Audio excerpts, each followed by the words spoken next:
You're listening to the We Are Libertarians Podcast Network. Find all of our shows at wearelibertarians.com. You're listening to the We Are Libertarians Network. Learn more at wearelibertarians.com.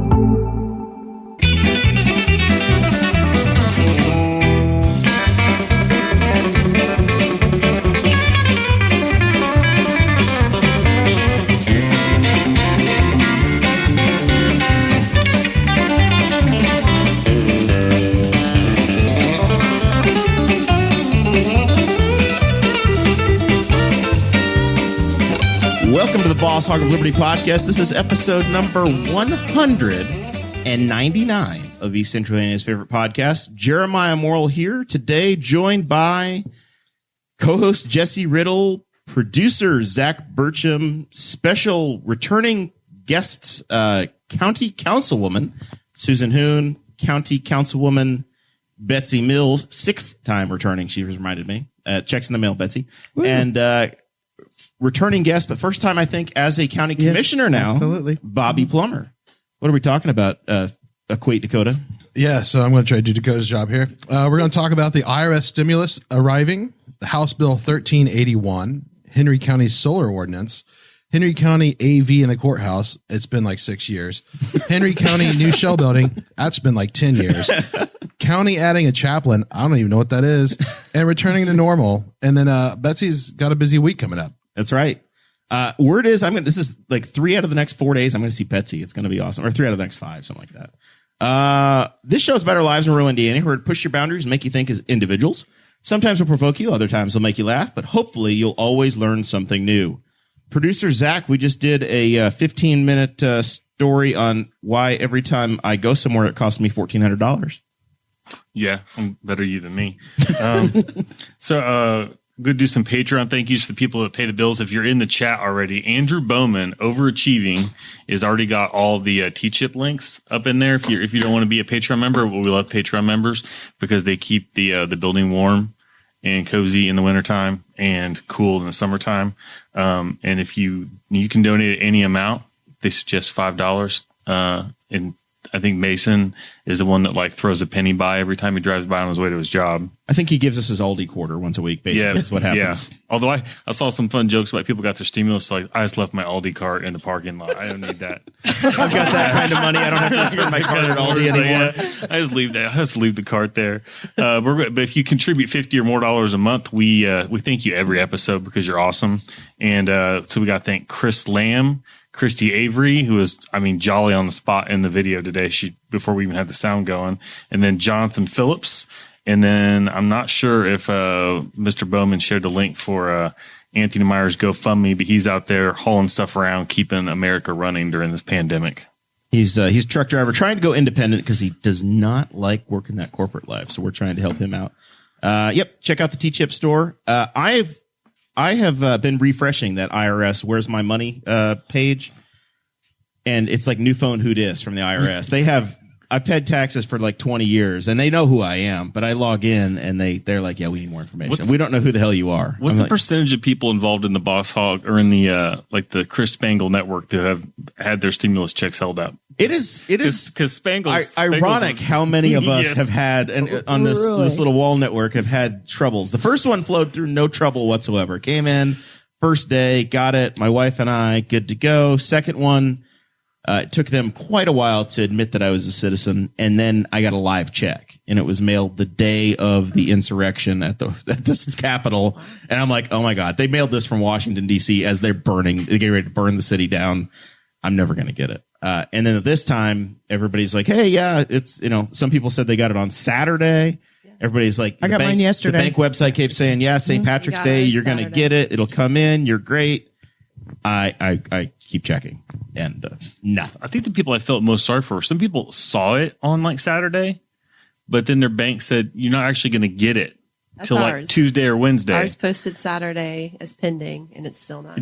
It's still saying there. Like, I'm like, oh, that would be, I just was like, the website said Wednesday. It hit on Wednesday. And so somebody pointed out that's a great day for St. Patrick's Day. People are heading back out to the bars for the first time. $1,400. Around for the bar. Everything's $1,400. Go see that. Go see that Patreon. People are going to need a lot of livers. Yeah, we were over the weekend. We had some chilly nights, so we were camping and we watched some Ron White on the Netflix, I think, and he was making jokes about how at this point his ID card just mentions the organs he needs to have replaced or whatever. He's not a donor. He's recipient. Yeah, he's just on the list of stuff he'd like to have a fresh start with. That's great. Probably a liver for him. Yeah. So I don't know. Stay tuned. Apparently the IRS website, it's refresh it every day. Don't bother going back 3 times a day because they only check it once every so often. But, and then for me, it was like the most vague thing ever. It's like, you're either not going to get it at all, or we just haven't got to you yet. So they give you the same message and it's either a denial or, you're getting it. You're fine. I haven't filed my taxes since last time and I got it the last 2 times. So I know I'm not in that category of you shouldn't get it.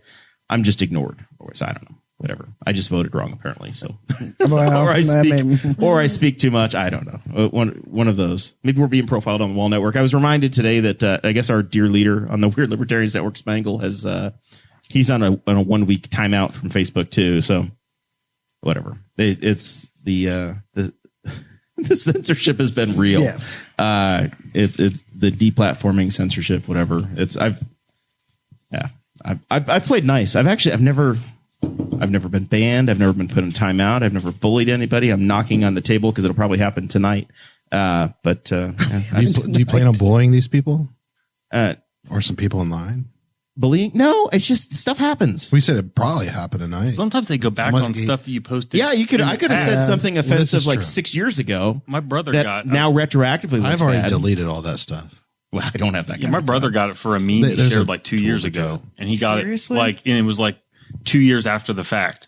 Wow. He's like, what happened? And it was a tasteless meme, but offensive. I don't know. See, that's why you only post about your dog or you like coffee or stuff like that. Or you just abandon Facebook altogether. Or you just abandon Facebook and Susan's, altogether. Yeah, Susan's off Facebook. So we had to go old school texting. I had like a phone tree to get Susan on today, but it worked out. Can you turn her up just a touch for me, Zach? Yeah. We've got, we'll try to make it work. Sorry. It's all good. Hey, that one sounded good. Well, she's so soft spoken. I know. Not to say that Betsy and I are not no one has ever soft-spoken. heard me raise my voice before. Use my mom voice with your gavel. You know how to use the gavel. It's inspiring. We're gonna have the president. So Susan is the president of the Henry County Council. We got to have you using your president's voice. Yes, I will try to do that. All right, perfect. So it's a good segue in. So I think all 3 of you have been very involved in Henry County's efforts in being involved in legislation that's been flowing through the General Assembly. There's what's known as House Bill 1381, which deals with home rule, but specifically in relation to zoning of wind or industrial wind and industrial solar. And to paint the groundwork, the state of Indiana has said that the zoning and regulation of those installations is governed at the county level through planning commissions and ordinances that are controlled by the county commissioners. Over the last 5 or 6 years, it's been a major conversation and something we've talked about through the entire existence of the Boss Hog Liberty podcast, and we followed the story. State Representative Ed Soliday filed a bill at the beginning of this session that went through committee in the House, was passed by the House of Representatives, and now is getting ready to transition over to the Senate. Correct. I know Susan has testified, and I don't. Betsy and Bobbi both also got to testify. Mm-hmm. I think it was over a period of a couple of weeks because there were some time management issues with the COVID and committees and all of that stuff. Yeah, I believe Susan was the first one to get to speak. Yes, I signed up to speak before I went to bed. Okay. 1 or 2 in the morning. Mm-hmm. Ended up first in line, so I got to speak, for the first hearing. So help paint the picture for us as to where things are at in the process, what this bill means to communities like Henry County, and what the outlook is, and what you're trying to accomplish from here. Can we talk about like what home rule is first? Yeah, because I think it's kind of confusing. I've had to learn a lot about it. So home rule was actually established in our state in 1980, and it runs under the principle that the federal government should conduct the business that exists in the national constitution. Indiana should do its business as a state based on what's in the state constitution. Everything else falls to local government. And so since the state legislature passed that we would be a state of home rule, they have steadily chipped away at it over the years in a million different directions. And there's another bill that actually Representative Soliday this year, I think it's 1164. Yep, 1164. And it also attacks home rule by it creates state level regulation on cell towers and utility matters.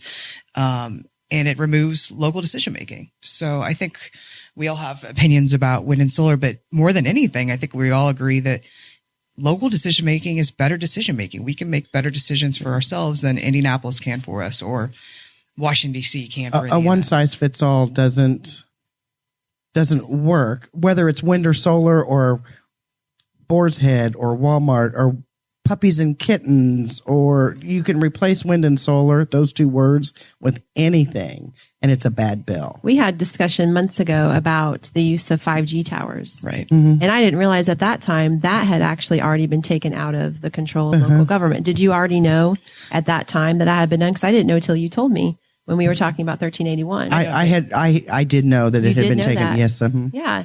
So I would have been testifying for that bill too if I had known it was happening. A lot of times we don't even know what the state's trying to do. So Right. the Soliday argument or the reasoning for this being offered, I assume, follows the same logic of the federal government controlling or be influencing interstate commerce. So if somebody's trying to do business between Indiana and Ohio or Indiana and Illinois, the federal government would be involved in that. So I assume this is if somebody's trying to build a project in multiple counties that they don't have to navigate 3 or 4 or 5 different counties. Well, go ahead. Well, there's 32 or 34. I've heard different numbers. There's 32 or 34 counties that have some sort of ordinance or moratorium restricting wind or solar or both. And he has made the statement that these counties need to, we need to have wind and solar because corporations say that they want renewables and they won't come in without it. But what they're wanting to do is tell Henry County. You also have policy from the state that says, hey, NIPSCO or Duke or whoever, you have to buy 10% of renewable. Correct. So then they're saying, well, we have to put it somewhere. Correct. But what they're wanting to do is, for example, I'll just use Henry County. We're going to make Henry County full of solar or wind to increase the economic development of Hamilton County or Lake County. So they are squashing our economic development to prop up another county's economic development. It was really interesting and illuminating to watch. All of us were there the first day that it was introduced, and that was the day you got to speak. And Chairman Soliday spoke about the rationale for the bill, and she just did a really good job of describing it, that it's supposed to be for economic development, that supposedly we are losing economic development from companies who are mad we don't have enough wind or solar, even though we're 12th in the country with regards to wind power production.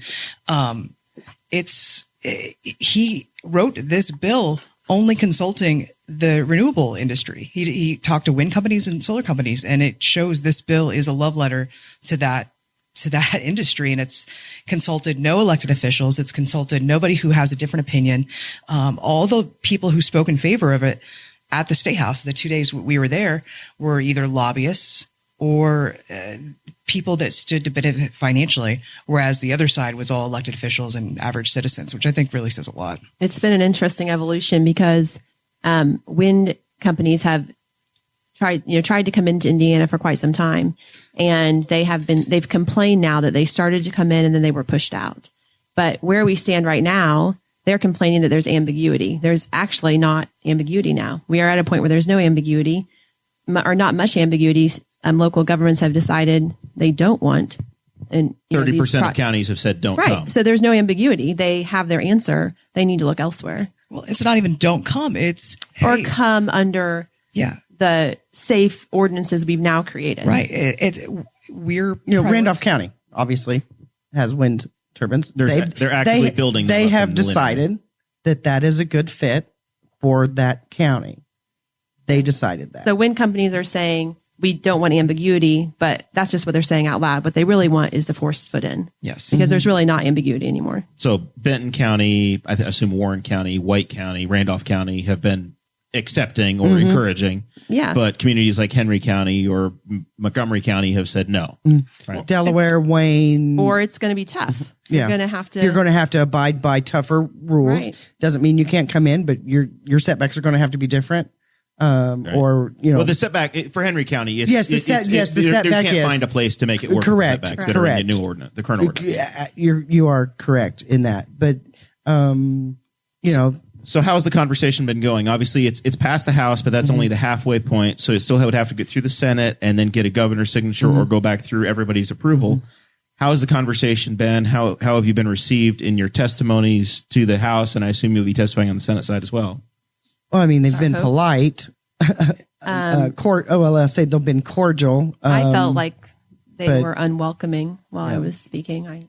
I saw some eyes rolling, and they hassled you. They did hassle her. They don't want to be told that what they're doing is hypocritical because they told us a few years ago they had nothing to do with this. Go take care of it yourselves. They go deal with it. No one level. likes to be told they're wrong, which is what we're saying they're doing. You're out of your lane. You told us yourself you're out of your lane doing this, and we're going to do it anyways. So I don't think they want to be called to the carpet on that. So looking forward to the Senate side, are you optimistic that the bill is going to be defeated, or do you have a feel yet, I guess? It's hard to say. I assume there's going to be a call to action for citizens to contact Mike Gaskell. There has been that is happening and has been happening. 8 weeks? Yeah. 6-8 weeks. Well, and a little bit of context I think is really important that this has been, I think, a watershed moment for a lot of people around the state. And there's actually a group that has been created to address this idea of home rule being eroded by the state over and over and over. And I'm going to give them a plug. They're actually called Hoosiers for Home Rule. They're on Facebook. They're on Twitter.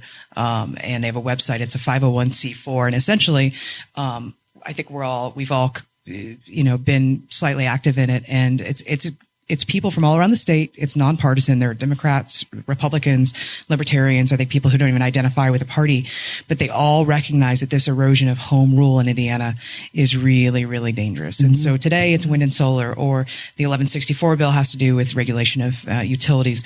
But, seizing control from local government is really, really scary.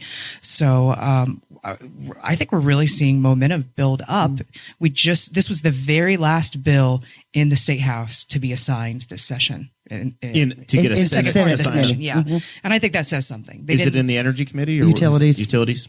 We didn't know if it would even be assigned or if they were going to try to slip it in somewhere else.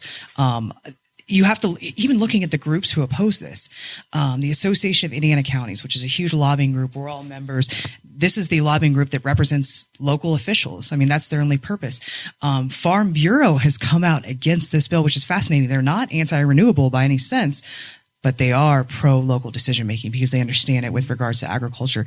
So this bill, there's other groups too, Association of County Commissioners. Indiana Association of County Commissioners. Yeah. Because the home rule concept is important. For agriculture, it's the right to farm conversation. There are other things. There are a lot of aspects to home rule that are controlled, and this bill potentially, even though it's targeted towards these two installations, it's a very slippery slope. It could What's crack the the door next? open. That's What's a very the dangerous next? precedent. And here's the interesting thing about the 1164 bill, where it's going for cell towers. Interesting enough, people in the House that voted for 1381 to take away home rule for that, several of them, I don't know how many, voted against 1164. Really? Yep, because Hamilton County, I don't. Because it affected them. It affected them. It affected them. It didn't. The 1381 didn't affect their county, So Hamilton County, depends, or what? For if when someone's really affected, they stop and think: do I really want local control not to apply here? Correct. And we should all stand up together and say, no matter whether we're impacted right now or not, this is where. So I'm against 1381, against 1164. On principle. On principle. Yeah. Yes. And as local elected officials, I think we get that. Like I didn't used to think that way before, but now being in that position, I feel like it's our duty to be fighting to protect our local decision Absolutely. making for the future, no matter what the topic is. Like you said before, this is a bad bill, no matter what. No matter what. Strip the language, throw in anything. It's a bad bill. But really, we need to. We're going fight to put preserve ice cream home rule. shops on every corner, and you must put them here. Bad bill. Bad bill. So let's talk about the solar side. Henry County has had a very much a long ongoing conversation about wind. There's an ordinance in place that makes it essentially impossible to add any more industrial wind in the county, with the exception of the one we'll call it educational one in Shenandoah. It's Shenandoah. The baby. Yeah, the little one. The demo model. The county has two solar projects that are potentially coming. My understanding is that in 2020 there was not an ordinance dealing Correct. with solar. So there's a project called the Bellflower Solar Project that was proposed and got a commission approved use through the Planning Commission last fall. And then after that was approved, essentially giving that project the green light to go ahead and get built in the southern part of the county, Henry County said, the commissioners at the time said, now we're going to put a moratorium in. There will be no future development until a solar ordinance is in place. Correct.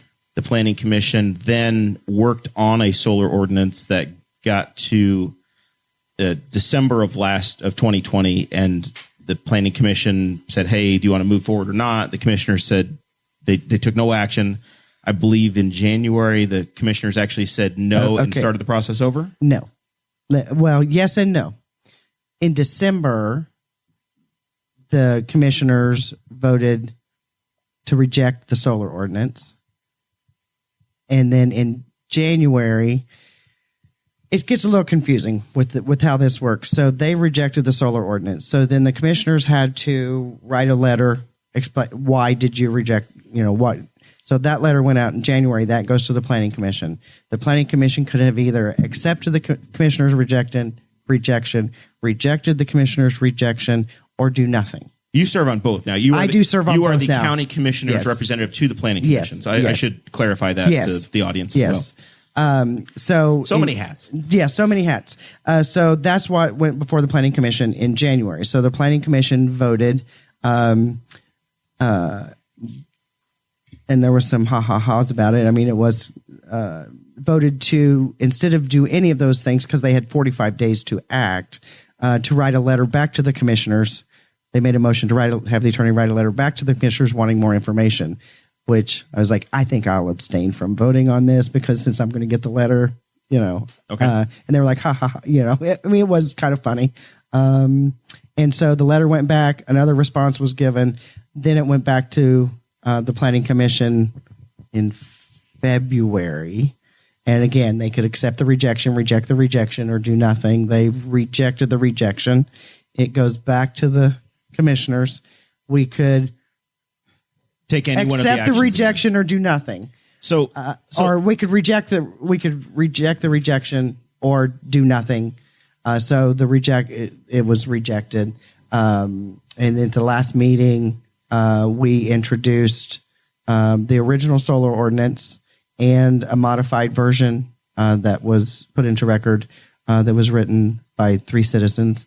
And then we independently discussed what we would like to see changed in the original solar ordinance. So I want to take the temperature, I guess. That's of all the kind of elected- confusing. I understand of that. the elected officials that are here, and Jesse and Zach, anybody that's in the room. I know that wind is an absolute non-starter for the community. Is solar heading in the same direction, or do you think No. that there's going to be an ordinance where you're going to see some of the larger? We've got 2 large projects that are potentially coming. One, it sounds like it's 85% there, and the other one is out ominously You mean there. Bellflower is Bellflower is coming. yeah, Bellflower is coming. But this Next Era project, I guess, is the other. Is that the name of the developer? Yep. Mm-hmm. Do we have the expectation that Henry County is going to be set up to be able to bring some of these investments in? I believe that there will be some solar. It's just trying to figure out, do we want to have 176,000 acres of farm ground turned into solar panels? Or, it's finding that balance. So Bellflower was set up with property value. with property value guarantees. Yes. And I have not been very involved in it at all. But is that something that looks like it's going to? Yeah, property value guarantees will. I personally don't see that a solar ordinance would pass without property value guarantees. And the property value guarantee essentially comes in and says, "Hey, Mr. Landowner that lives next to me, we both agree to have your house appraised, and we say right now before we build this project, it's worth $100,000. We're going to say that an established point in time, your house is still going to be worth that, or else we're going to make you good for it." Correct. So 6 months, a year from now, whatever Right. that number You know what? is. They're a non-participating landowner. Oh my gosh, I just can't stand it or whatever. And then they will make it right. Okay. Yeah. So they'll Either make buy, them happy. they'll make them happy. So I would think that the more densely populated an area is, the more Susan, company. can you- I'm sorry. I'm sorry. No, you're fine. I'm Use your mom voice, Susan. I would think that the more densely populated area that a company's trying to get into, the harder that would be because it's going to be more expensive potentially. Exactly. And the Bellflower project, I believe that there's only about 12 properties in the Henry County area. Right. It was and that a very project low populated is area. Rush County and Rush Henry County County. and Henry Right. County, yes. Catches both. Yeah, Yeah, it's just catches east of both. Dunreath Yeah. and south. And there's not, there's only about 12 homeowners, and many of the landowners in that area are actually lease signers. It was a low impact for It was a for low non impact for participating people. Well, and if it comes in the right way, I mean, for me, wind and solar are very, very different in my mind with regards to how it impacts the community. But for me, it's about your home is, for most of us, it's your greatest investment. And so if we're putting a massive project in somebody's neighborhood, we've got to make sure we're not setting up a David and Goliath situation where someone's greatest investment is severely impacted, or they're boxed in on 3 or 4 sides with solar, panels all around them. Because in Madison County, there are homes with that project that are surrounded on 3 sides. There are properties that are surrounded. Did Madison County have an ordinance in place that you're looking at for yours? Well, I have looked at some of theirs. I believe that their original setbacks were only 50 feet, and they've recently changed their setbacks to 500 feet. Okay. After that That's project came online. so 500 feet from the property line. From property line. Okay. 500 feet from property line, from a non-participating. And of course, all of these things are waivable by the non-participant. If they want to waive property value guarantees, they can. They want to waive a setback, they can. And I think every ordinance has that ability to the non-participating property owner. I've been wearing Councilwoman Mills out about my property taxes. Yeah. Because and I think I'm glad to hear that there's some opportunities for investment to come in. Absolutely. From 2015 until the current year, my property taxes on my house, my value's not gone up. I actually got to go meet with the county assessor this week and had this conversation with her as well. But my property tax has gone up 83% since 2015.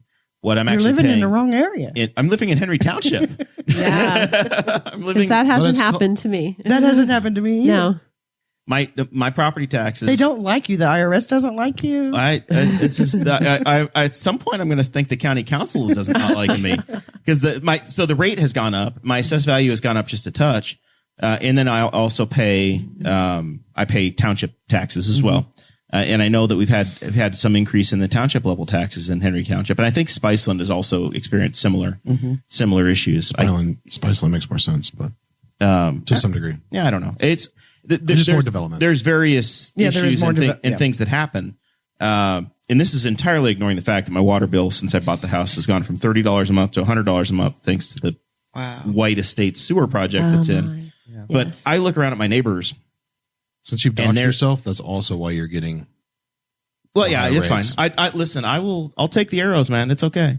But looking around at my neighbors as well, I've got a next door neighbor who's same story. She's we'll say 80, 85 years old, and her taxes have gone up even more. Were you guys part of that great correction in Henry Township? There was, I can't remember the details I can't of it. remember but the details I know either. Kennan's talked about it and Chad's talked about it, where something had to go back and be fixed or reset. And I don't know. Really, there's a change that happened up on my people's taxes from the homestead credit to a lit tax credit. Okay. There's a change as well there. End result, 83% up Right. in like 5 years. Right. I don't like the trend line. Right. So I'm hoping that we find something to come in so that we can have additional revenue to spread out across for the county to spread out across. We all want to grow the tax houses. Yeah, base. we all want to grow the tax base. We all want to make Henry County greater than it is today. I mean, the one thing that I would like to see, and Madison County did this, they did an economic impact on their solar. You know, what's the impact of taking that farm ground out of production? How does that flow to all the various options, whether it's buying seed, fuel, tractor, you know, they did all of that. But at some point, that's not, you know, the local county government's concern isn't to centrally plan agriculture. Oh, no. It's to let the landowner decide what's the best use of that land that I own. I understand that. I absolutely understand that. I think we need to find a balance because we want economic development. Was there tax impact to what you were just saying? I've Or read the was that not where you study, were going? but I don't want to quote numbers Right. without having that paper in front of me. But there's a balance between economic, good economic development, and I would like to see, and this will never go, but I'm thinking, hey, we have a solar farm coming in. They say that these are the numbers, and they put a little asterisk next to it. And it says estimated. So the Bellflower estimates $15 million over the life of the project in new revenue for Henry County. I don't know if that's a 30-year lifespan or 35-year lifespan. So $500,000. I believe it's 35. I wouldn't want to, and that depends upon the levy as well, right? That's all estimated. I assume on current numbers. Yeah. If Susan, Betsy, and the other 5 decide that we're raising the budget up, then the levy goes up and that number goes up as well. And then I have to pick at you and revolt and cry. But I'm like 50 cents away from the 1% cap. So come at me, Betsy. You can't get it. I do not want to raise your tax. we have to find a balance. We have to find a balance, and we'll get there. We'll get there.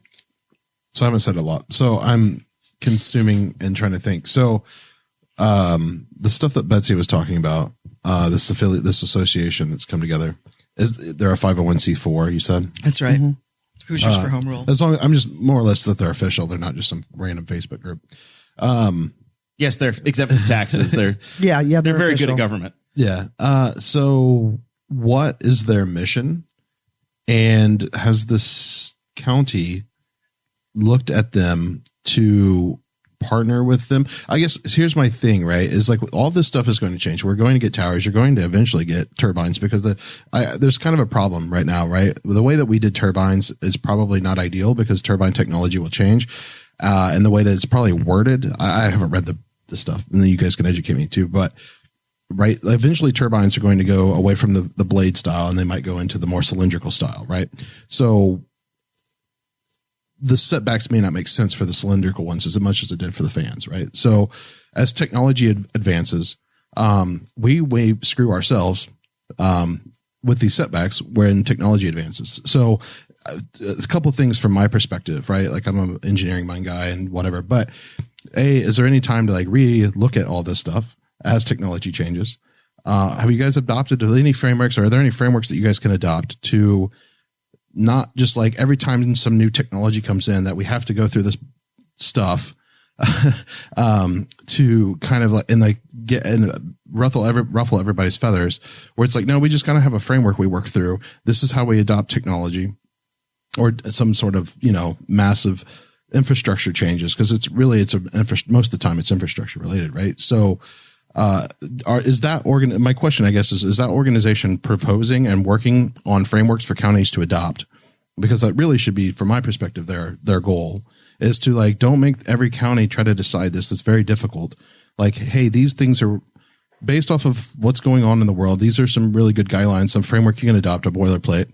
You can modify it as you see fit for your county, but you at least have a starting point. So when stuff comes in, you kind of already know whether or not it's going to work or not. And then the second part is, I definitely think that there needs to be some time when we come back and reevaluate, with wind energy, especially like as technology changes, it becomes more efficient. They're not going to need these massive blades and all this stuff that kind of causes a lot more problems. So that we are not completely opposed to, when, let's say we're not, I have this problem. So I'm going to try to word this out. Everybody's like, I don't like cars because they emit emissions, right? And it's like, you don't like cars. It's not that you don't like cars. You love cars. Everyone loves cars. The more cars we have, the better. We're all more distributed and everybody can get around. Everybody's self-dependent at that point. What you don't like is the fuel they use and what it does to the environment.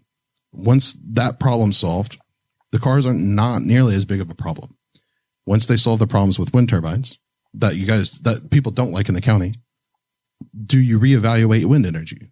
So like some of that stuff is something that I think through is like, did we screw ourselves by writing a bill? Like I don't know how the bill's written for wind energy and the setbacks and everything, but maybe we like think about, and this group should also think about, right, is when wind energy term changes, maybe like setbacks are different for fans versus they are for the cylindrical time. And the same thing for solar panels. Maybe there's some sort of multi-layered solar panel where they work vertically and they're not all completely just one layer, right? Like technology is going to change.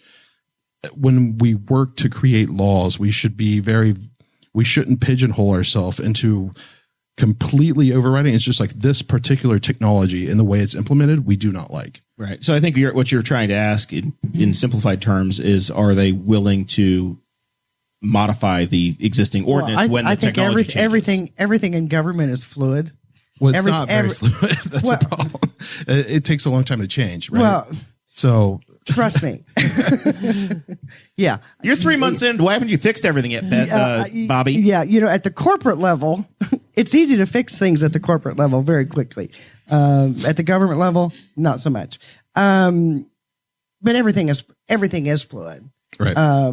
Even in government, laws change all the time.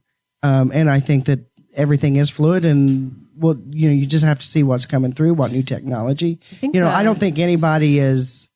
I don't think anybody is like, this is the line I'm drawing in the sand, and I'm never, ever, ever, ever, ever in the next 40 years going to change my opinion.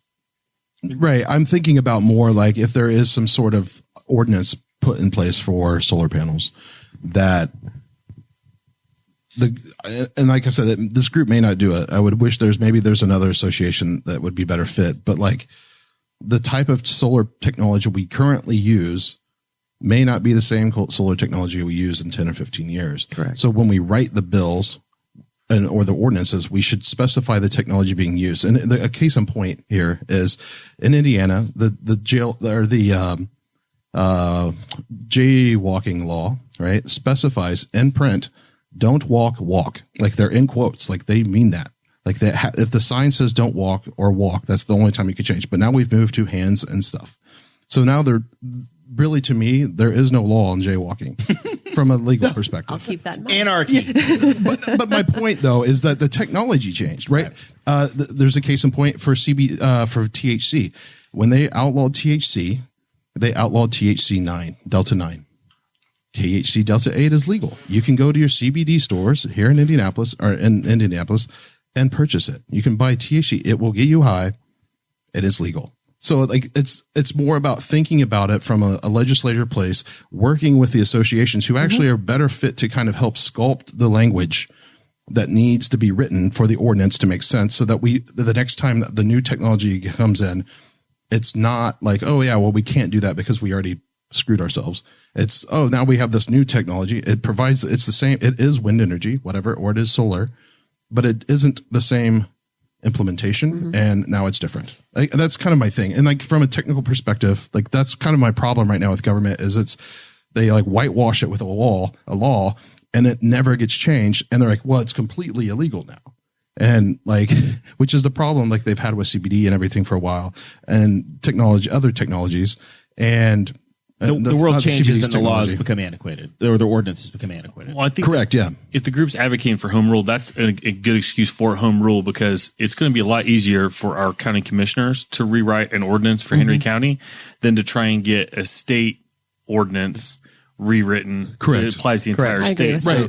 So even if their home rule, they're just trying to keep it in the home, like the smaller the government is, the more agile there is, because can you imagine if there was a federal rule on something like that, what it would take to get that changed. Right. There is a federal rule. That's why they keep trying to land them here, because the feds say that you have to have X amount of green energy in your. Well, did you know in the state of makeup. Indiana, there's approximately 1,400 wind turbines in the state of Indiana? Number 12.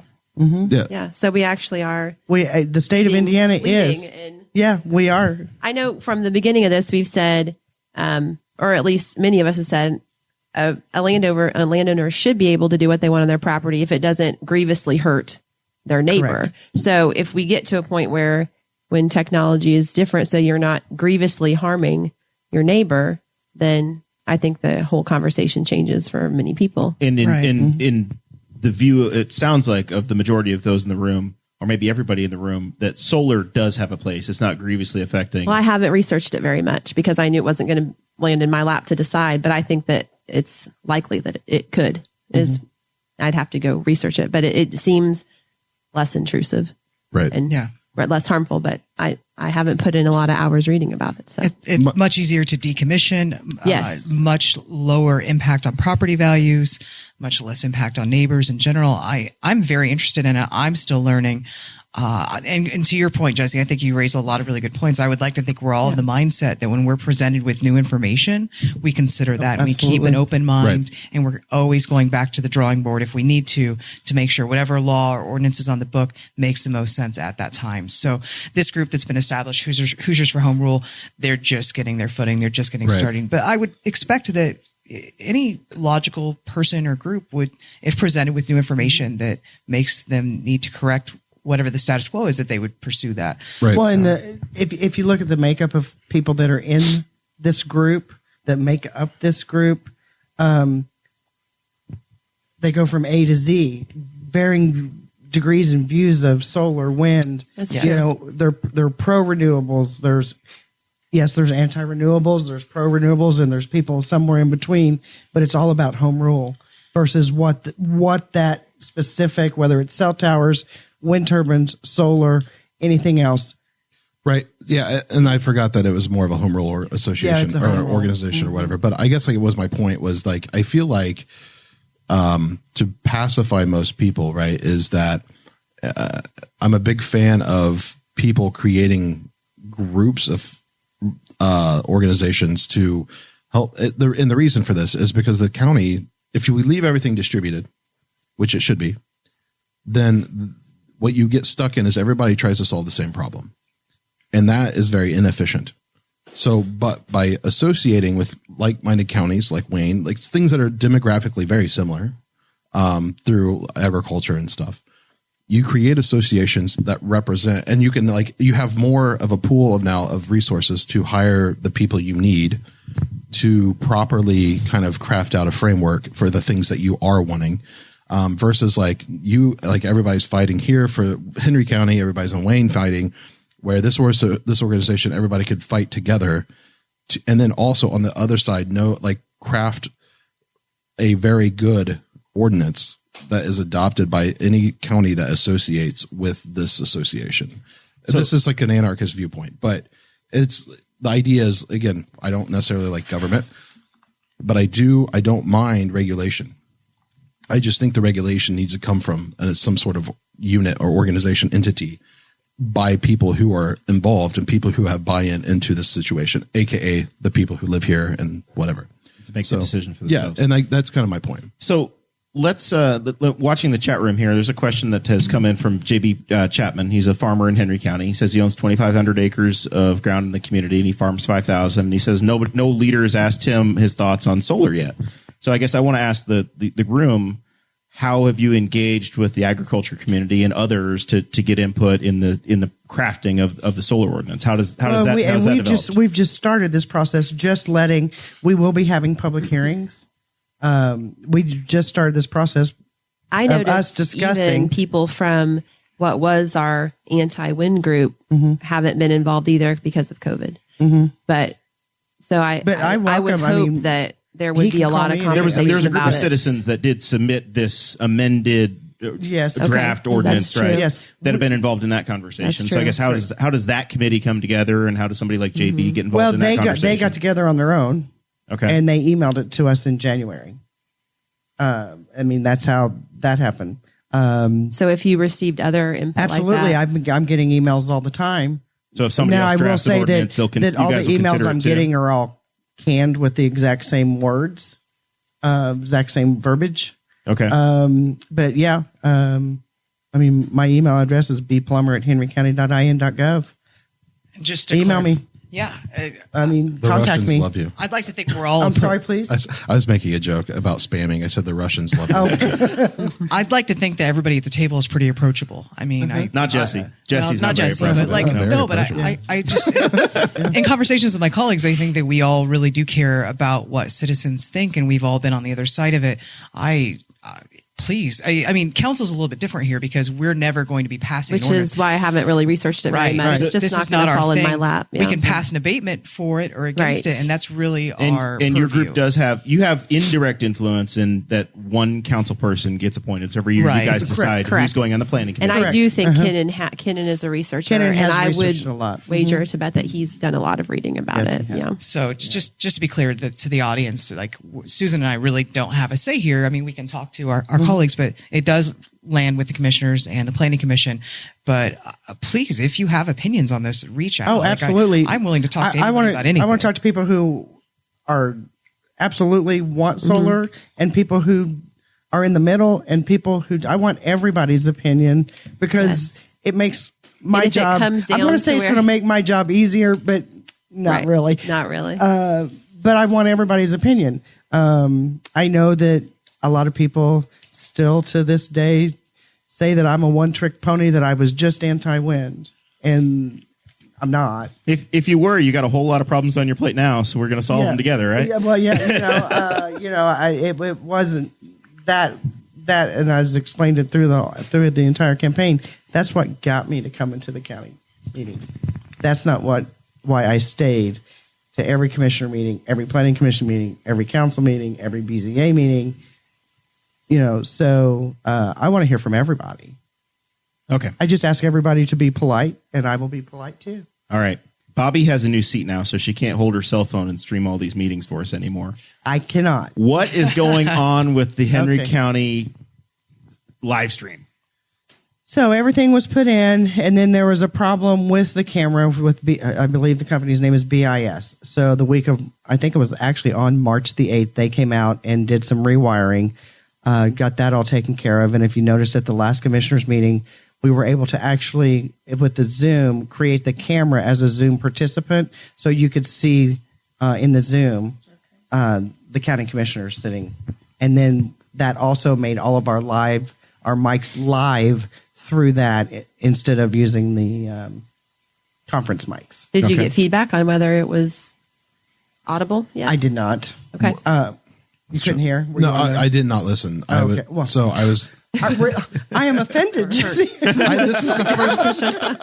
This is the first I've heard of it. This is. I guess my question was when you said them. This is going to be technical.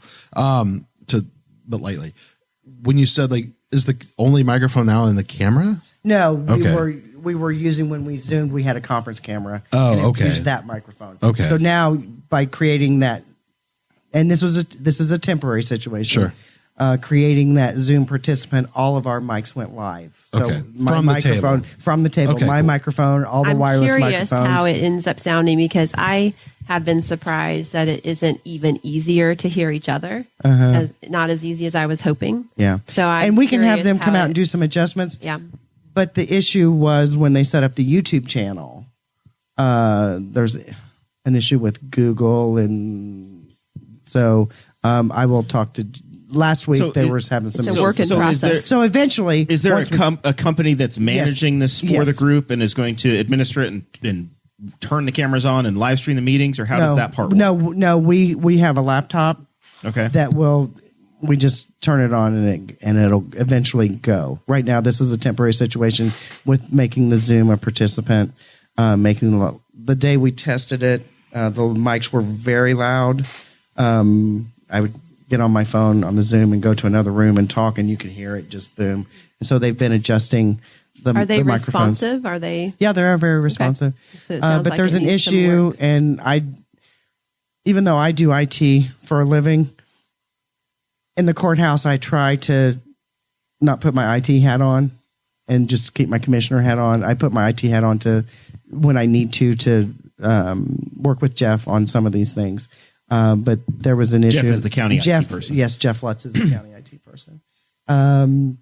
So I know that there was an issue with the YouTube channel, but I don't know the specifics on that, and I know they were working on it. So the end goal, are we expecting council, planning commission, board of zoning Live stream appeals, everything. commissioners, everything that's in Everything that building will be to live be streamed. available? Yep. Everything in the building will be available. And then somebody on each of those boards will have to be trained to know how to do it. And Yeah. to do it. Correct.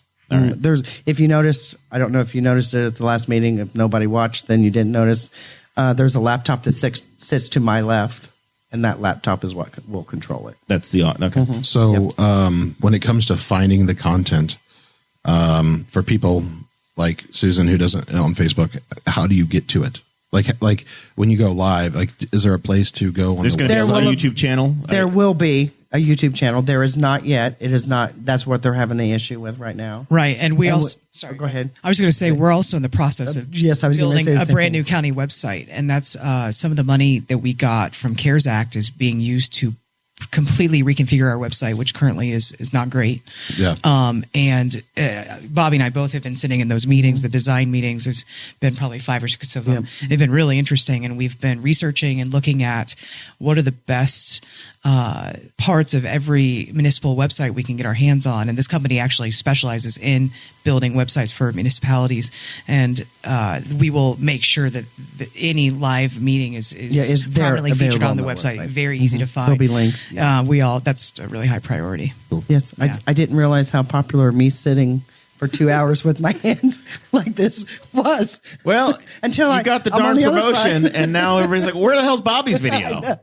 We could at least you could see it and kind of turn it and up kinda hear it a little It bit. wasn't the world's greatest, but it was No, access. it wasn't. People don't know what they, again, like we've been complaining about access to these things for, it feels like forever, literally like 8 years. COVID's actually been nice because people Hey, have I've been only able been to, seated since right. January. I'm not blaming. It's not even, I don't blame any specific person. I just blame government. it's actually created more access for folks to be able to Yes, participate it and will. listen to the Zoom meetings over Yes. the last year. And that's Exactly. so great. And COVID has also messed up all of this to begin with. We should have had this all installed in the summer, but COVID with Right. parts Yes. and back order. I mean, Because everything, we allocated funding. logistics Yeah, it was some time ago. logistics across Yeah, the world getting are the so screwed people up out. right now. Right on the mic for me, Susan. What happens is she talks to everybody in here, and we can hear her, but then the audience misses Yes. out on. Well, and I think that's part. Now, I'm not an AV person. I'm an IT person. There's a big difference. People think that they're one and the same, and they're not. But I have noticed that in meetings, and I do the same thing. My microphone is Yes. here. If my mic And is I'll in front of turn my my face head. in the meeting, I can't see anyone at the podium. Yeah. And that really bothers Yeah, me. so I turn my head to talk, even if it's a little closer. If I turn my head just a little bit, Yep, it you're doesn't. out. It, Yep. Yeah, you're out. Yeah. So, and that was So- kind of my thing is like, We're going to have a eventually- class of like how sound waves travel for Yeah. everybody. Well, it's not just that. I think the problem's simpler. You could probably use lapel mics and it would be much better. But I guess eventually We'll that talk to the council to appropriate more money for lapel mics. yeah. I honestly hate the mics. They're on all the time. You have to hold a button down to mute them. You have to hold Right. it down. I hate Yes. that. I personally would like ears. Like I'm gonna. You want to go Madonna style? It is nice. I I know wasn't gonna say there. Madonna because I didn't want to age myself, but yes. I know there are some people that Somebody's Googling Madonna right now. Some 22-year-old's going, who the hell is Madonna? She's this I British know who woman from Madonna Detroit. is, but I don't know the ear thing. So I'll have to look it up It's tonight. it's an Britney ear Spears wrap had mic that comes around, and it's usually flesh tone, so Yeah, you can't really see it. and it sits right here. What I was going to say was it can go into people's hearing aids, can't it? I know that They have we Bluetooth for them. Yeah. Is that what Ed does? I mean, I know he said he's listening through. Not on his phone. It does. Yeah. But I don't think not So, the microphones yeah, don't. But hearing aids- his cell phone does go through his Hearing aids have aids. Bluetooth built into them. My now. dad's the same way now. So Yep. he can turn the family off just with his Yep. his Yeah. iPhone. He can just My dad did that all the time. yeah. And he'd pick up his phone and I'm like, drives him crazy. He goes to restaurant mode. He hits everybody, Oh, yes. and it's a whole Yeah. thing. Yeah, we've technology been has come a learning long way. We've been learning that the last couple of years. well, with be my very dad. careful because you never know when he's got it turned up. So don't whisper. Oh yeah, Don't loudly whisper something you don't want him to hear. you'll get it. You'll get it. All right, so that's the courthouse update, and I'm excited. We are getting there. The thing We I are was getting running there. on and off for running like 4 years ago is finally almost happening, and I didn't Yeah. have to win. So Yeah. this is the greatest thing ever. All right. Henry County broke ground again for a new shell building. You have to replace Yes. replacing the old one. So once again, this is all with the goal of lowering my taxes because they've gotten up 83%, Betsy, in 5 years. I have not voted for taxes. Susan, they've gone up 83%. We're not. So I didn't mean to throw you under the bus. Same thing, and I can't say that. She threw you under the bus and she backed it up. But have you driven by the new jail going Yes, up? have you driven by the new jail? That's not even. It was Oh, wait, I'm going to make it worse. I'm not even complaining about that tax. This is my property tax. That's not even talking about the income you stole from me either. That's a totally different conversation. I'm sorry, Susan. My goodness. Man, I'm getting both pockets have been you ripped. got tire deep. tracks all over you. But I right. did say I was sorry, so maybe it helps a little bit. No, and to be fair, if I were sitting in her seat, I think I would have had to. I think I would have made the same decision, and I would have hated to do it, but it was the right thing to do. Are you talking about the incarceration tax? Yes. Yeah. Yeah. We all hated to do it. So I think Kenan made the motion, and it was A definitely very long pause. And I almost got up out of my chair to second it when I think Chad seconded the motion. We all knew we had to do it, You're not. and we hated to do it. You guys are not. I mean, I've been in the room enough to know the way I think people generally view fiscal responsibility, and I know it is near and dear to everybody's heart that we allocate every single penny Yes. appropriately for the county. It is our number one Yes. priority. It dictates everything we do in budget sessions, and that was a very tough decision. But Yeah, I mean, I know how long my husband has to work to pay for our portion of that incarceration tax. So that's everybody. So, but the go conversation I was trying to lead us into. Yes. Oh, sorry. I'm so sorry. Before we started reminding me of Puppies in a bad basket. memories of those terrible tax increases. Henry County's starting a new shell building. Yes. So what's the goal of it? What happens? What was it? Did you guys get to keep your shovels from the groundbreaking yesterday? What's the story? Where I is don't it think you also? did you? I did not keep my shovel. I think they No. gathered them all up afterwards. Yeah. Well, it's good because now we don't have to pay for shovels. We have them still. But you know what they should have done is they should have loosened the dirt where you guys were standing to shovel because it was rock compacted. They didn't bring in stunt dirt. Some No. of these bring in It was TV dirt. Yeah. Hard compacted. It I was was kinda- holding the baby and thinking, I'll ask Chad to come shovel the dirt in my place. So this is in essentially right next door to the old shell building Yes. that Runnable built, where Boar's Head is putting their hummus dip facility. Correct. I think they call it Boar's Head North. Yeah. And I'm Across excited the way. about it. I've learned a lot about the process of economic development in the last 2 years and the idea that people, businesses want something that's already up to move into. So I'm excited to see what. So it's that like will it's turn like a into. model home for Corey Murphy. Is that Yes. right? Is that the best way to Is it- describe Yeah. it? kind of. Is it going to be more? They have to have property to advertise. Is it going to be more turnkey than the old shell building? Actually, I think it's going to be, Because the other one didn't even have a floor. Well, that's but that's what they purposeful. want. Yeah, because Okay. every different companies want different specifications. And they're very specific. Yeah. I need this ceiling height. I need this concrete level, everything. So I guess, it's- yeah, that's this- I don't Depending know. on if I you're don't know putting the answer to a that. facility in that's doing some heavy manufacturing. Sure, yeah, no, you I might get it. need a You want slab that's reinforcement and 24 stuff. Yeah, inches right. thick versus Yeah. somebody that's a warehouse that needs 8-inch thick concrete. No, I was just So curious. and you don't want to go in and pay for the retrofit. So that's why they would just go no slab at all, essentially a pole barn. That's So- a great question. I mean, who you're would have known exactly that? right. Basically, a glorified I hate to say It's a pole barn. It is but a it's a pole pole barn. barn, and then it can be modified. It's called a shell building. Yeah, that's why it's called a shell also a building. pole barn. Yeah. It's really exciting. It's not a pole barn though, because it No, has. it's- It's not it has- a pole would be timber, right? Right. And it's not timber. So we're not building a farm. Right. We're building a. Yeah. I've seen little poles before. But that's a good way to. It's kind of a good way to But describe in it layman to terms, make that's what people it would be. understand. Yeah, But it's metal columns on a concrete foundation with modern siding and reasonable height. so it's a building. my understanding, with the exception of the floor, for good reason, that it's site ready. Like it'll be built, and someone can come in and specify the floor, and they're ready to go. And it's Is the plumbing ran at that point? yeah. Yeah.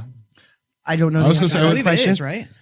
I mean, I know the answer sewer either. set up, the water. I set up, imagine it you know. would Right. need to be. I figured maybe the water runs to like the side The of it. utilities and then- come yeah. to the building and it's Right. ready to go. Okay. And then They- once again, they don't anticipate what the purchaser is going to where require. each pipe needs. Yeah, Right. they're So just it's ready. saving. I'm just trying to figure out. So I'm trying to figure out from a business perspective why, and I guess it's because they're saving months of building time. Correct. Absolutely. So And having the building already there in the industrial park, they already know how it's zoned, and there aren't going to Right. be any complications, obviously. And then Right. they're saving that time to get everything. So they're started. probably saving like a year and a half or Well, something.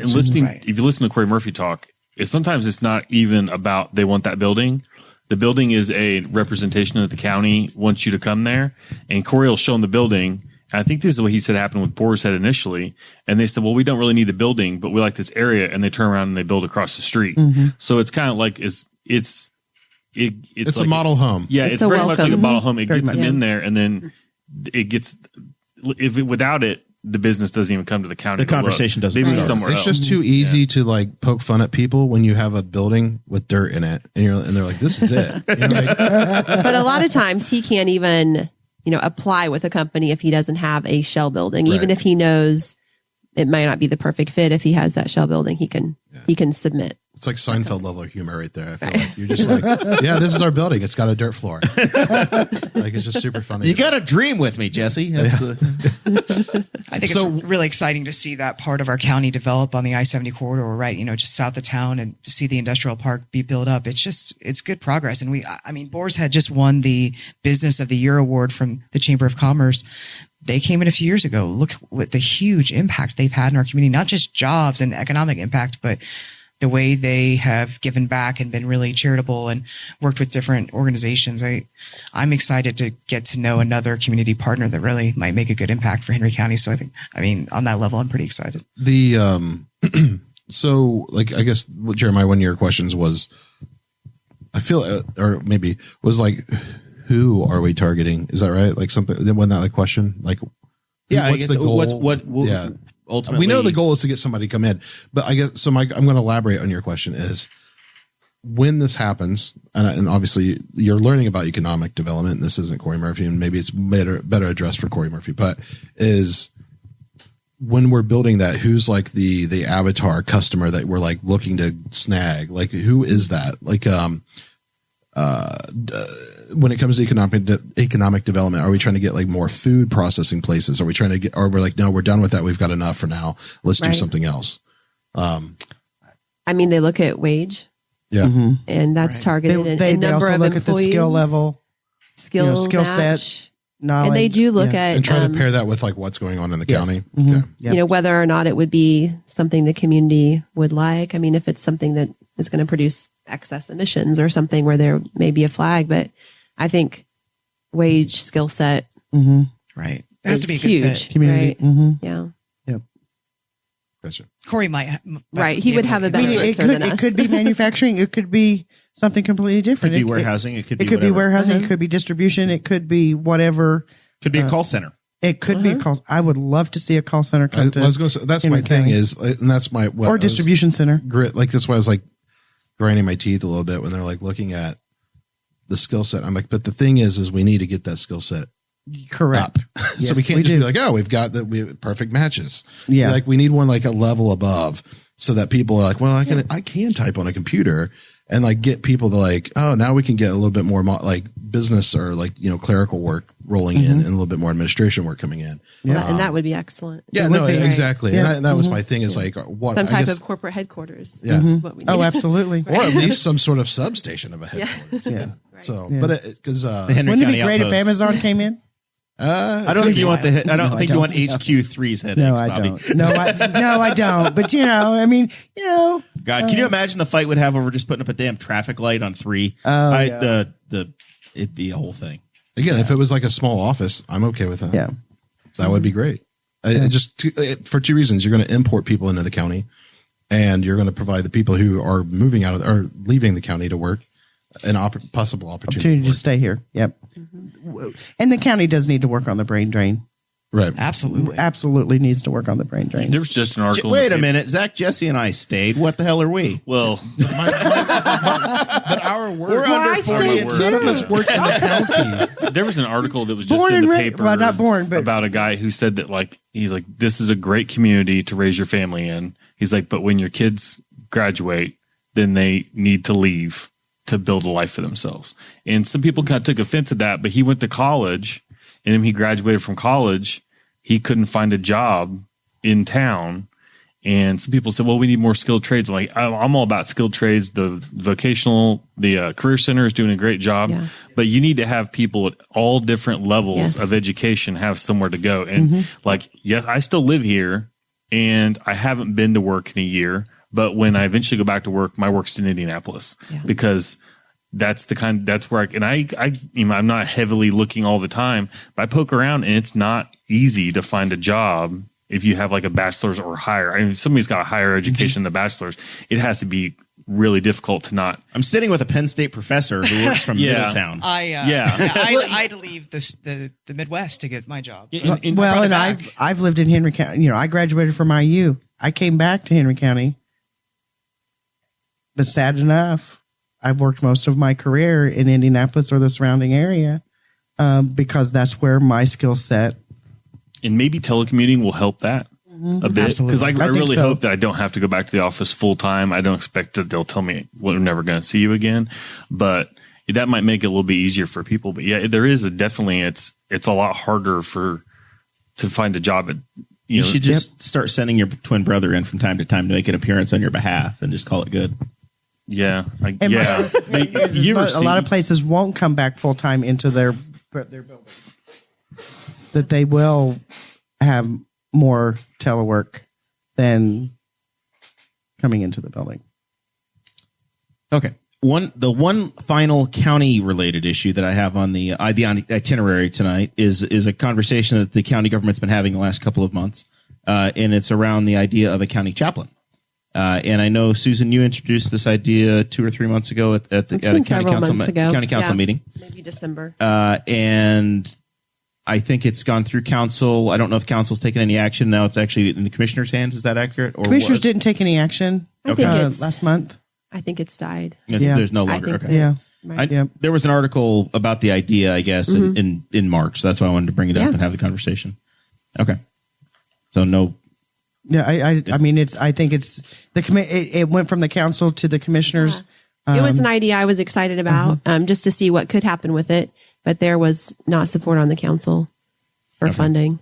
So, and then when it left the council and came to the commissioners, we heard a lot of feedback from county employees, and we took that to heart, and we allowed Sean and I. Sean's a great man, and from a 10,000-foot view, I was like, you know what, this is a great idea. But as we got lower and the employees started responding to us, if everybody's saying we're not going to use it, there's no point.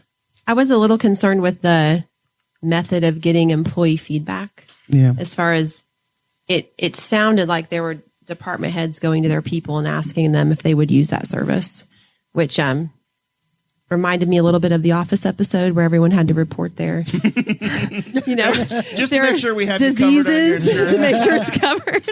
So, a lot of times people aren't going to say like, yeah, I have a huge emotional problem. I have no one to talk to about it. So I hope that that's not how it played out. I really felt like we either how many Dwight Schrutes work for this county? Probably a few. So I hope the information wasn't solicited in that manner, because I almost feel like that could shame people. Like, you surely don't need a chaplain, do you? Yeah. Like, no, I surely don't. I know in the actual courthouse, right, at 101 South Main Street, I was getting feedback direct from the employees. Okay, that doesn't mean that great. That doesn't mean that in other places that it wasn't department head. Yes, but I know I was getting feedback. I thought the last thing people need is to feel shamed for having an emotional, and that was my concern as well. That's especially in this crazy time we're living in. Because honestly, if someone said, "Bobby, do you need mental health?" Everybody can have their own opinion whether I need a mental health person, but I would probably go, "No, I'm fine." No. I think the spirit of this is really good, though. Like, how do we empower our employees and help them in this insane time in the world? Like, it comes from the right place, but them the help that they might need, I think it should be coming from them, that request. And what I'm really excited about is the last 6 months, it seems like there's been a lot of discussion about the employee assistance program, which a lot of people don't know. That's exactly what I was going to ask. Amazing. Yep. I have an EAP through work that's a confidential service I would call, and if I need it, I can use it for all kinds of services. And my employer just pays for it, and it's no cost to the employee. So does county employees, do they have access to that similar program? Yes, they it's do a very have good access. one. Yeah. So, and maybe this gets more, I don't know, training, or because I don't think a lot of employees really understood what they had available. Right. So maybe this, that is one good thing that yes, came out of this it, conversation that some brought that out. happened. That said, hey, did you know? Right. Because I'm not on county insurance, but I didn't know that some of the things that were available. I'm like, yeah. wow. A traditional EAP would have weight loss counseling. They would usually have, if you have mental health concerns, substance abuse, if you're interested in, I think even finding childcare, there's a number of different things that the company I work for offers. Yeah. I believe financial, all of that is financial coaching. Yeah. Mine helped me get a dermatologist in Muncie. Like, I don't know where to go. What's on my plan? Like, it doesn't have to be anything super exciting. It can be pretty mundane too. But, what I like to see is us empowering our employees and responding to their needs and making sure that they're getting the assistance they need. It's like a concierge. You just call this number and tell them what you need, and they'll take care of you. But and like I said, I did, because I had talked to Sean, and I did, the concept. I really did like it. In this stressful time and everything that has happened over the last year. I mean, it's been a horrible 2020, and hopefully 2021's better. And I thought, you know what, this might not be a bad thing. So what is exciting is that there have been people who've come out and said, I'm a chaplain or I'm a pastor or whatever, and I'm willing to do that job. And so I think maybe in the future we might even look at that as a potential volunteer position. But paying for it now, I think, is the stumbling block, and especially when we could have that person for free and do the same service. I don't know. I think it's interesting. 83%.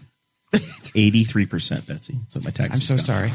Did Jody help you out? She did. Well, Jody's great. Jody was awesome. Jody's great. I had a great conversation. She sat down. She showed me exactly what happened or what I had. But in the assessor's office, it's a conversation of, okay, here's what your property was worth when you bought it. Here's what it is now. Do you agree with that? Yes, I agree. I have no quarrel with what the assessor says my house is worth. Okay, well, we're done in that office. The assessor only is one side of it's a big algebra calculation, and nobody knows how the hell we get to the end of it. But Jody's office deals with column A of how much is your house worth, and then Susan and Betsy decide what the county budget is, and then a third office decides, okay, well, what's everything worth, and then they divide it out, and they say, okay, every $1,000 in your house is going to get taxed at 2.2%. And that's the levy for the entire community. What was the third office? So it's the assessor, the recorder will decide who has every property, right? Right. And then you guys decide what the actual rate is, and then the state board of accounts make sure that everybody's colors within the lines, I guess. Well, it sounds like your township trustee might have some say here too, and then your township. Taxes and yours. So your township trustee is also involved in the conversation because they have a budget. Yep. If you have a municipality, you have it as well. So if you live in the city of Newcastle, those people already have hit the 1% cap because they have so much government that they have met the constitutional, you can't do it. I'm at like 99.9% level of government. I can't take any more government before you can't steal any more money from me. The state said so. It'd be a violation of the law. But that's what happens. And then you get to another community maybe that has slightly less, a slightly smaller township government. You still got some more room. That's essentially the reality of it. But every township has an effective rate. And then you have your inside or outside. And it depends upon what taxing entities you have. Wild, incredible conversation. A side note on that, after I was elected, before, I can't remember if it was before or in January, AIC put on these training. Obviously, they usually do it in person. But one of it was actually how all these taxes are calculated and what happens if it's over and this and that. And it's very interesting. It's a little confusing, but it's very interesting. And I think everybody needs to take, obviously, hopefully AIC is in person at some point, because I think it would be better. But yeah, I learned a lot just in that one. The way that your property taxes are structured, you're also the school is also a The massive school part is of the massive, conversation as well. In the way property taxes are structured is that every organization that has, we'll say their clause has a part of that. Their interest is to hang on to the percentage of the pie that they have, especially once you get to that 1%. Because if the tax levy gets to 105% or 110%, say Henry County said, we don't need quite as much money for our health department or our parks this year. So they released it down. You're still not getting a discount because you're already at the cap. Correct. So what's going to happen is the piece of the pie that now goes to the school or to the city of Newcastle gets larger. That's the incentive that you built. Now, you would see a slight reduction if you're in a township that doesn't have quite as many layers of government there. Let's just say Dudley. So if you live in Dudley Township, you may actually see a small reduction. Right. It's just the reality of it. But it's the way that government is designed and functions, and the way that it's built upon itself, that nobody really has that together. Which is also why, as soon as a bond ends, we had a $2 million bond that paid for new voting equipment and paid for some improvements in Memorial Park. The county just went ahead and renewed it because the county already had that bond in the taxes, so it doesn't change what people are paying. Right. Now, unfortunately, to get that money, the magic of this is that you end up paying for, you're borrowing the money. So you're paying interest throughout the entire 2-year period, but the way that government is designed, that's essentially the best solution. We had a great deal of conversation about that. Yeah. It's insane. The whole thing is insane, incredible, phenomenal, and painful. But 83%, that's what my taxes went up. 83%. All right. Done complaining for now. Move to Dudley Township. Well, I mean, if you make an offer, I've talked about, I was willing to, I told Corey Murphy when he was on here that I bring in a lot of tourism to this community with my pool parties. And I'm willing to be like the Colts in Baltimore. And if I get a better offer from Dudley Township, I will move the entire operation to Will Dunbury. you build a new pool? I mean, what kind of a tax money abatement am I being offered? I don't. I've only been to one of your pool parties, so you're going to have to sweeten the deal here. Well, we'll see. We'll see what 2021 brings. Okay. We had some interruptions with the pandemic as well. All right.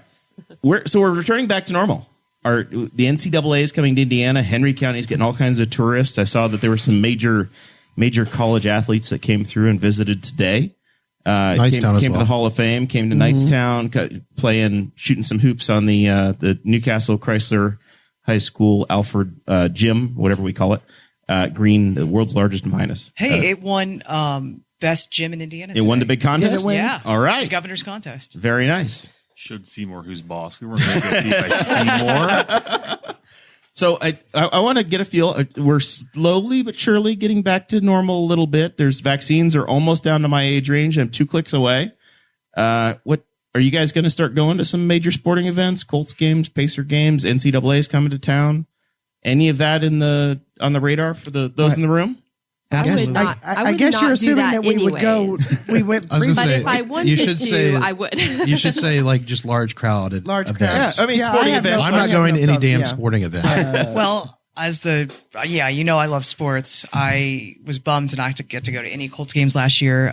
My partner and I have a ticket package for the new NWSL team in Louisville, Racing Lou. So that's outdoors, so that's not really a big deal anyway. But yeah, I'm very excited to get back out and to experience sports ball, which I've missed so much. If the casinos go back to normal. Have you been to the casino since? I went one time. I visited Anderson. My sister and I went once, and it was the feel of it. I don't know if you thought the atmosphere of it was just really surreal. It was really. Turn your mic for me. Just sorry. There you go. It was subdued. It was just really weird. Yeah. And so we didn't go back. We will go back, but.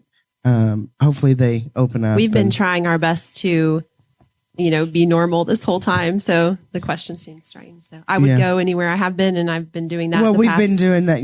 We've been year as well. We've been going out as soon as restaurants could take people. We still go once or twice a month, or however often. I go more with my business when I'm out and about. I've tried to maintain as normal as I possibly can.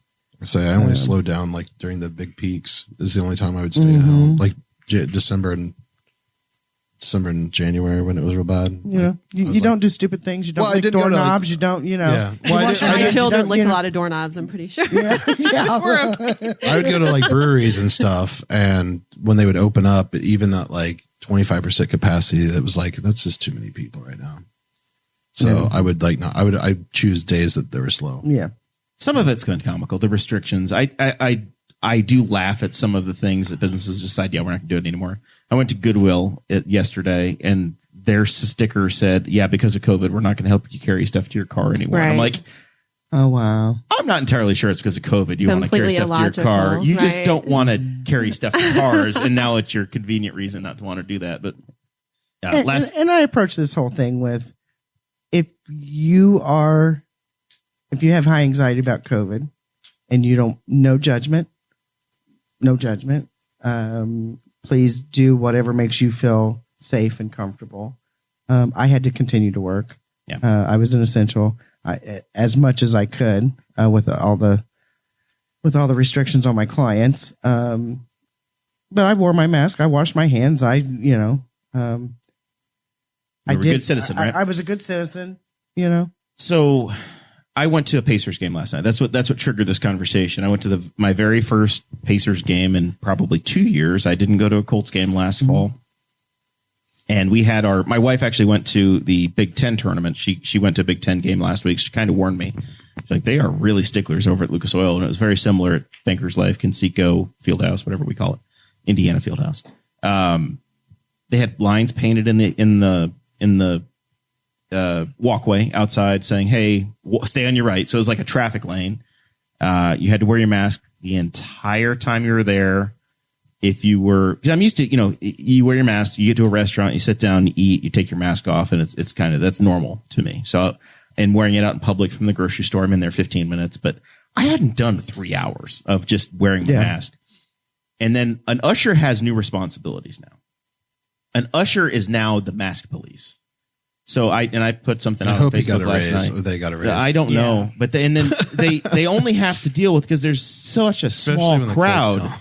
There's like 14 people in their section, so they know you by name when they're yelling at you by the end, right? Because I can drink beer only so fast and make it through the night. So I bought I got my $10 Mick Ultra or whatever the heck it was. I know, Jesse, you're going to chastise me. It's what they had. It was a gift. So I had my $10 Mick Ultra. Do you know that you can drink Miller Lite for 1 extra calorie? I had what they gave. That's their latest commercial. So they're going after Mick Ultra. You know what happened to me? I got a beer for like $4 outside, and it was the special on sale for like $4 on the draft. Mm-hmm.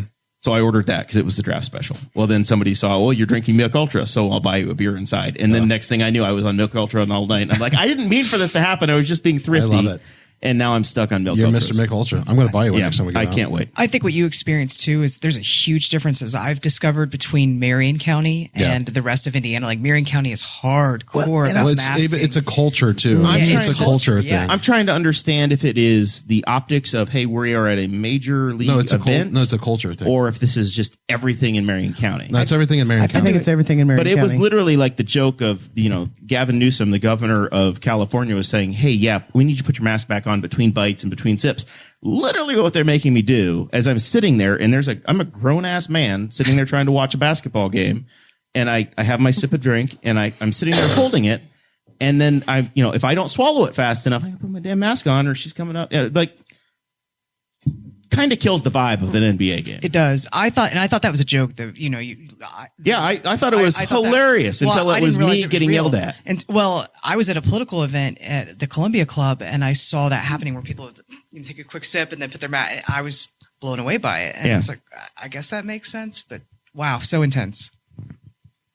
The building is set up so that there's tape on the seats. You can't sit with people you didn't come with. Yeah, so everybody that rode in your car sitting 12 feet away from anybody. My tongue is going to start bleeding here in just a second, because whatever you're breathing while you're drinking is aerosolized anyway. So when you put your mask back on afterwards, everyone else is still. That's a very regulated game. They're going to catch the fumes from my Mick Ultra. So anyway, I don't know that I'm going to be going back to any games real soon. We've chosen not to do things intentionally like that, not because we're afraid of the virus, but because we just don't want to live that way. Yeah. It sucks the joy. Yeah. It's the experience of going back to a game, and it's fun and it's cool to be there, but I wasn't super passionate about the Pacers of the game. Now, if it's the Indy 500, I'll make some sacrifices, Zach. I think a lot of people would in the make middle of sacrifice July for it. to wear a mask all day. No, thank June. you. It's June. All right. But anyway, it's So still hot. What's that? what's the Like with capacity plastic for the shields. NCAA Which do tournament? nothing to protect you, but But just humidity all over. oh yeah, that would be terrible. Then too. yeah, it's just foggy the whole time. Maximum No, thank you. 25% building capacity, I think, but each individual venue has the ability to set their own as well. Okay. So the 4 Marion County venues are 25%. I think they went with 12 or 13% up at Purdue. I don't know why. And then I don't know if it was Monroe County or IU that made a decision, but they capped it at 500 people at Assembly Hall. So that's probably like a 2%. Oh, my alma capacity. mater, and that makes me so sad. I would not go in Yeah, well, because I was down there in the Bobby Knight era, so it was always packed. Yeah. That would make me so sad. Yeah, it's 500 people for the tournament. Listen, this down is probably the only time I would go to a game. I'm the guy that goes to movies on Sunday morning because no So one's there's there. nobody there. Are you antisocial Not or anti- just don't like crowds? I don't like crowds. Okay. And that's okay. Jared took me to a game one time, and I was freaking out the whole damn time. I was like, "There's too many people here. We're gonna get bombed. Like something's gonna happen." So you're not going to go to Times Square whenever they're allowed to have the million people on New Year's Eve? No, hell no. Well, I'm with you there. No way. I don't. I just don't like. I don't like going to malls. I don't like just anywhere where there's a crowd. I don't like sharing transportation with people I don't know. Like it's just. I don't know. I've watched too many movies, and it's just. You're okay. Now I have- Inherently now I have protected anxiety. from COVID by your own. Yeah, I mean, like I typically there. don't get sick that often because I don't go out. So like now, what's weird is when now, like I said, when I go to breweries and stuff, and like it's 25% capacity and it's at capacity. I'm like, all right, it's now with COVID, it's too much. Like, Yeah. So now things are open most of the way in Marion County. You would lose your mind at the Indy 500. Yeah, no, I'm not doing it. I'm actually sitting here thinking body that you had to eat fluids. dinner with my children a year or so ago, so you were probably not. Did we not at a fundraiser event or something? That was before that, though. No, it was before COVID, but I'm thinking like Oh, yeah. inherently already. with South Six. Oh yeah, no, it doesn't. That doesn't. I mean, I'm cool with like kids and stuff. Like it's not even like a germaphobe thing. It's like I just don't. I don't. The like massive being humanity around- is. I understand where you're. I don't suffer from that. I don't mean to say suffer, but Jesse I won't don't fly have that either. high He's got some anxiety. quirks. Yeah. But people, you Yeah. know, I want some everybody personal this far space. apart from me at least. Yeah.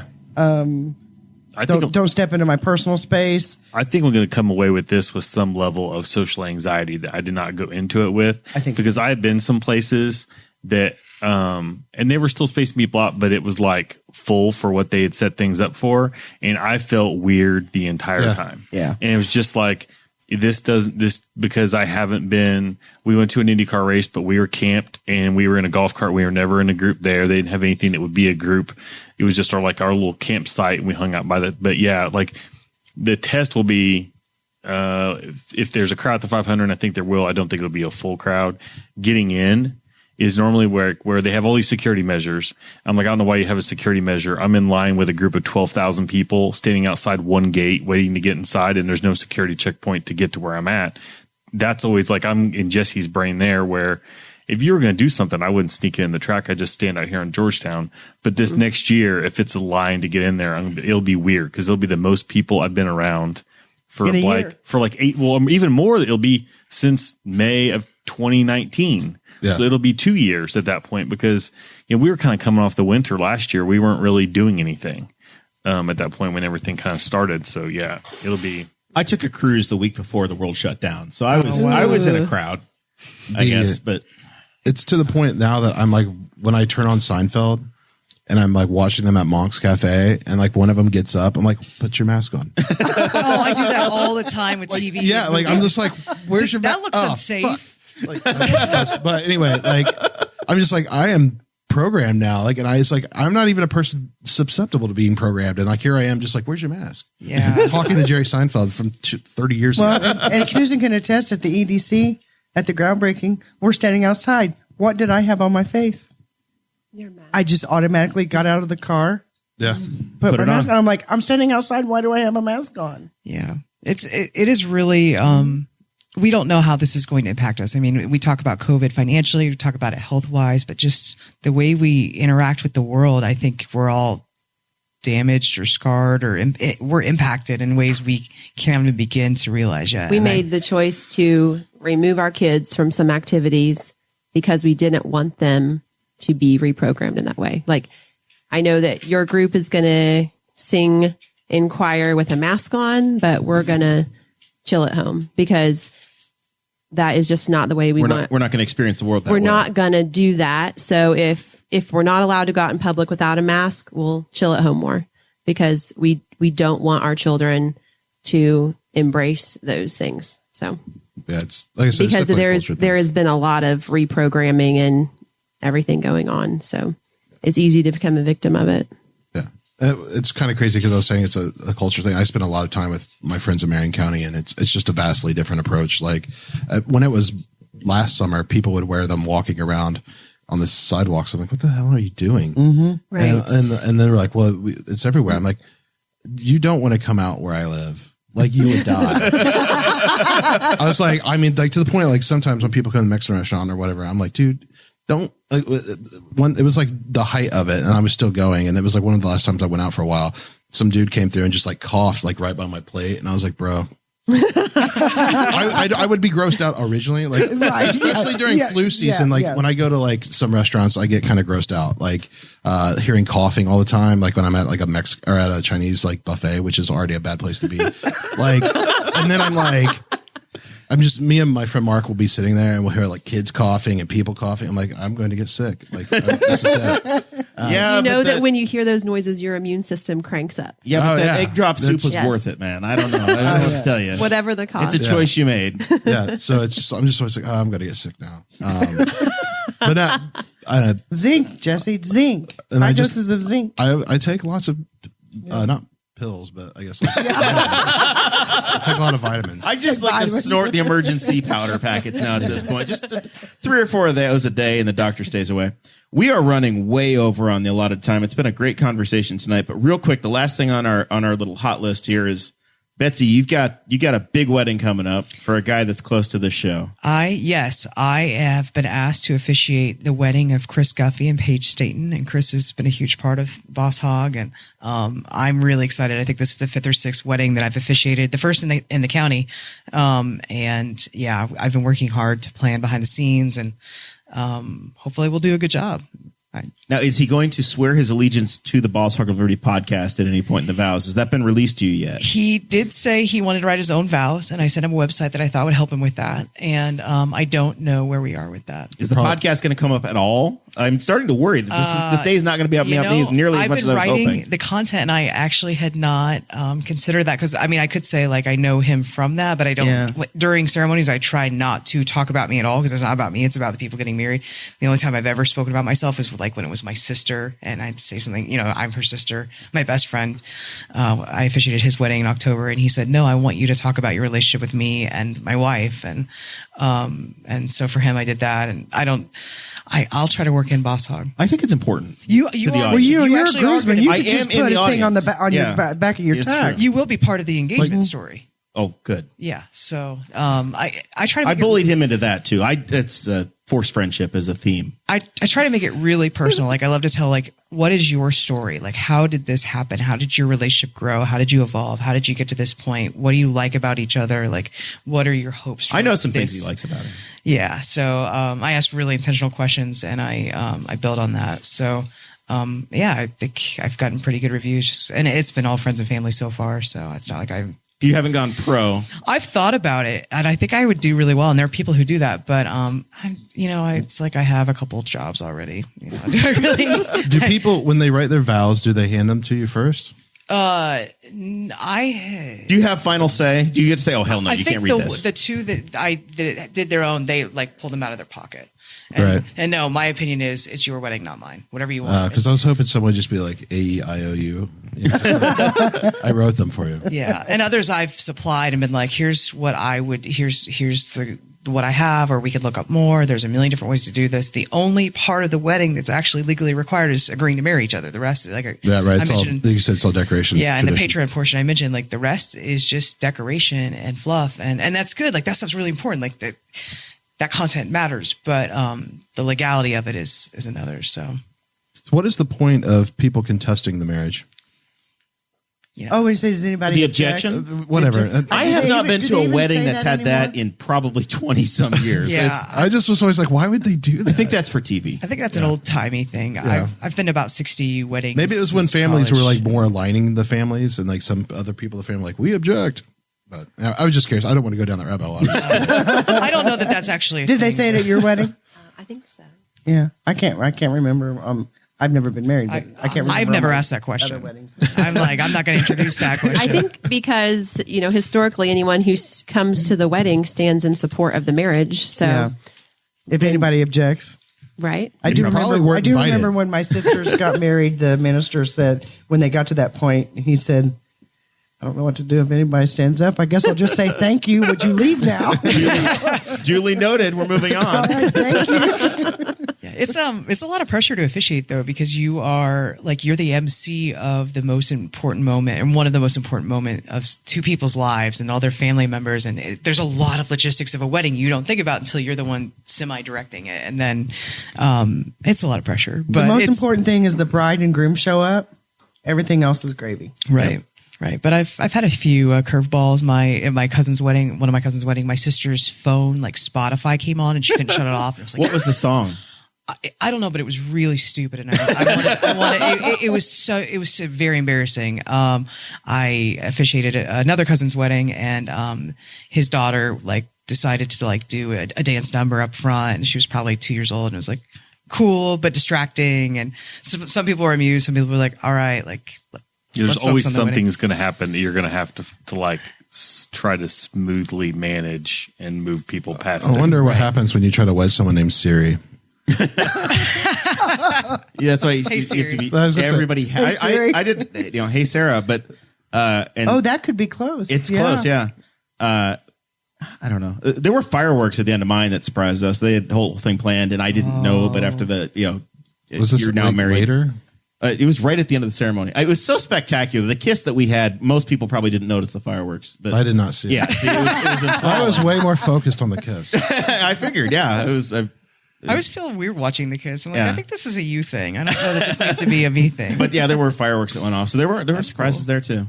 So, all right. Well, anyway, I'm looking forward to it. We'll have Chris back in 2 weeks. Episode 200 is going to be 2 weeks from now. So we will we'll get a full postmortem on the wedding at that point. We're at the point in the show where we catch up on anything we forgot, final thoughts, how to follow people. We'll start with producer Zach and work our way around the room. I'll do 2 normal ones. I'll do L and K. Get some beef because it's grilling season, even if it was snowing when I showed up today. And then my cousin's got Beehive Body Company. She does soaps and stuff. And so leading into Easter, she usually will come up with some fun stuff. And if you're eager to get back to reality and you want to travel and you want to fly, she sells shampoo and conditioner that is in bar form, which means you can pack your whole suitcase full of it and TSA won't care. It is so good too, and it It's works. the best stuff. And We got the bougie beach in the bathroom upstairs. That's my hand wash. that and the sugar scrubs are great. The sugar scrub and the bar soaps and stuff. Yeah, you can have your shampoo and it works. I was skeptical, but the shampoo lathers up real well. I'll say I've done the shampoo bar. I was looking during COVID. I was looking for a conditioner, but it was hard to find.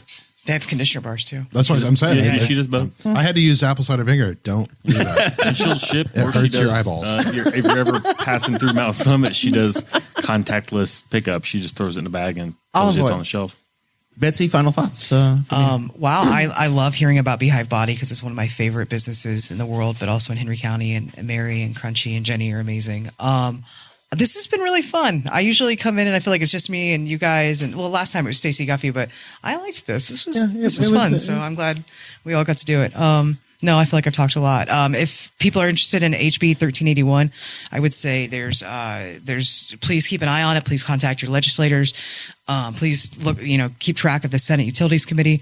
If you're interested in the group Hoosiers for Home Rule, they're at Facebook, Hoosiers for Home Rule, website, same name. And they're also on Twitter at Save Home Rule. And they are soliciting donations for those who might be inclined to donate towards their legal efforts. So Henry County does have 2 senators. It's Gene Lysing, who represents the bottom 2/3 of the county. That's right. And Mike Gaskell represents the top third. But if you just call their office and say, hey, I'm so-and-so from Henry County, it's kind of like you have 2 senators. So you have 2 that might listen to you. That's exactly right. And Gene is on she the sits committee. she sits on utilities Please feel free to reach out to Senator Lysing and give her your thoughts. Senator Gaskell too, and he's already come out pretty strong against it. I don't know how Gene's feeling about it, but I know she's always receptive to constituents. So definitely reach out. It's so easy to make a call or send an email. It's calling is better. Thank you, Betsy. Anything from Bobby? Well, Commissioner Plummer. Please don't be so formal. That's what. If I see you in Kroger, that's what you're getting from me. Oh, please no. I actually. She'll just keep walking. Yeah, she's over there. I'll have my mask on. You won't recognize me. Put that in Actually, AirPods somebody in. did come up after a meeting and they're like, Commissioner Plummer. And I'm like, oh no, please. Oh, Bobby. Commissioner. Yeah. And then those are my parents. Then she talked to me on she called me on the phone. She's like, Commissioner Plummer, how are you today? I'm like, oh no, please. It's Bobby. I appreciate you guys having us on tonight. The hour and a half or however long, 2 hours. It's gone pretty quickly. We're going for the record. It's different when the lights are on. You think it's still daylight out, although it may still The bright lights, daylight. a boss hog in Yeah, here. Yes. yeah. So I enjoyed it. Again, HB 1381. Not good for the county. Again, reach out if you have any questions on solar. Please reach out to me. My phone number is on the Henry County website. So you can call, leave a message. It'll direct you to my cell phone as well. Give me a call. Very nice. Thank you for being here. Give me a call for anything. Right. It doesn't matter what you want to talk to me about. 83%. Hey, that's council, not commissioner. I stayed in my lane. Oh, I got those calls, believe me. Hey, but I got you with the assessor. I know, yes. And she said, oh, your quarrel's not with me, it's with council. I said, I know. They sent me here.